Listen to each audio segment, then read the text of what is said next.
හැමෝටම ආයුබෝවන්. අපි අද කතා කරන්නේ ඔයාලා නිතරම දකින චන්ද්‍රයා ගැන. ඔයාලා හඳ ගැන මේ විස්තර දන්නවාද කියලා බලන්න. අපිට ආසේදී හඳ විශාලයි වගේ පෙනුනට හඳේ ප්‍රමාණය පෘථිවියෙන් 4/1. ඒ කියන්නේ හඳ වගේ 4 ගුණයක් විශාලයි අපේ මේ පෘථිවිය. තව ඔයාලා දන්නවද හඳ අපිට කොච්චරක් දුරින්ද තියෙන්නේ කියලා? කිලෝමීටර් 3,84,400කට වඩා දුරින් තමයි හඳ තියෙන්නේ. ඉතින් මේ වගේ අරුම පුදුම විස්තර දැනගන්න අපි යමු අද වීඩියෝවට.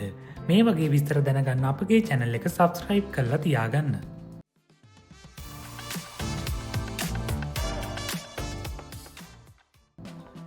ඔයාලා දන්නවා නේද චන්ද්‍රිකා ගැන විස්තර? මේ හඳත් චන්ද්‍රිකාවක් වගේ තමයි. මේක අපේ පෘථිවියට තියෙන එකම ස්වභාවික චන්ද්‍රිකාවයි. මේ අපේ පෘථිවිය වටේ කැරකි තමයි තියෙන්නේ.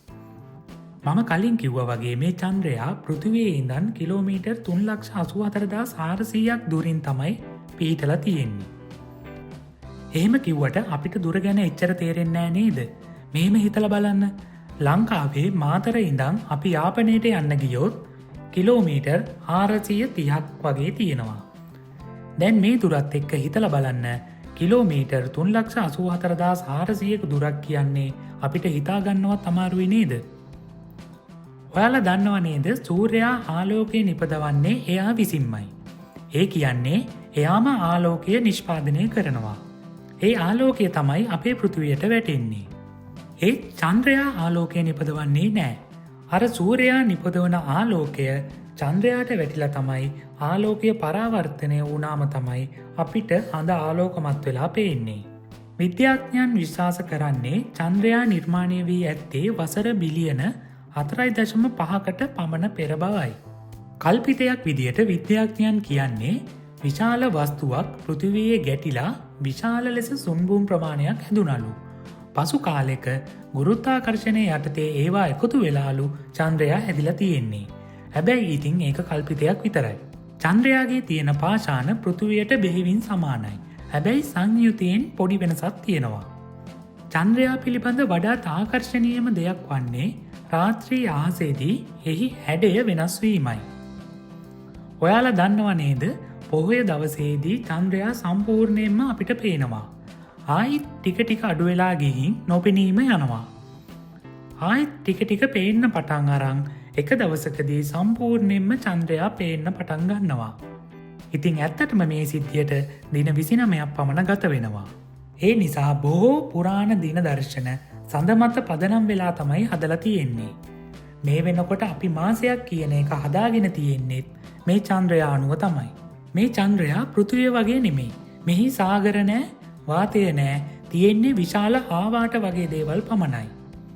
ඉස්සර කාලේ විද්‍යාඥයන් චන්ද්‍රයා නිරීක්ෂණය කරනකොට සාගර වගේ දෙයක් දැකලා තියෙනවා. ඒත් පස්සේ කාලෙකදී හොයාගත්තා මේවා සාගර නෙමෙයි. මේ තියෙන්නේ ඊටමත් පැරිණි ඝනීභවනය වෙච්ච ලාව වගේ දෙයක් කියලා. චන්ද්‍රයාගේ මතුපිට උෂ්ණත්වය දිවා කාලයේදී සෙල්සියස් අංශක 127ක් පමණ වෙනවා.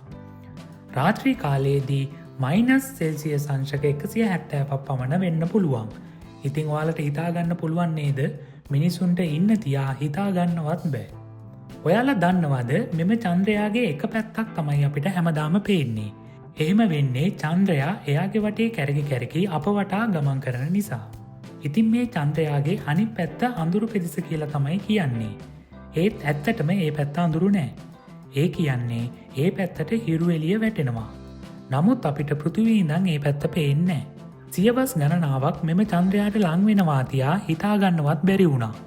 නමුත් 1969 දී NASA හි ඇපොලෝ 2 මෙහෙයුම මගින් ගගනගාමීන් දෙදෙනෙක් වන නීල් ආම්ස්ට්‍රෝම් සහ බස් ඔල්ඩ්‍රින් සඳ මතට මුලින්ම පය තැබුවා. 1969 හා 1972 අතර ගගනගාමීන් 12 දෙනෙක් සඳ මතට ගිහිල්ලා තියෙනවා. ඔවුන් පාෂාණ එකතු කරා අත්අදා බැලීම් කරා වසර මිලියන ගාණක් පැවතිය හැකි පහසටහන් තැබුවා. 1972කින් පසු හඳට ආපසු කවුරුත් ගිහින් නෑ. නමුත් රොබෝ මෙහෙයුම් ගවේෂණ දිගටම කරගෙන යනවා. ඉතින් මම හිතනවා චන්ද්‍රයා ගැන ඔයාලා ගොඩක් විස්තර දැනගන්න ඇති කියලා. මේ වගේ ඔයාලගේ දැනුම වැඩි කර ගැනීමට සහ අලුත් දේවල් දැන ගැනීමට අපගේ channel එක subscribe කරන්න. ඔයාලට සුබ දවසක්.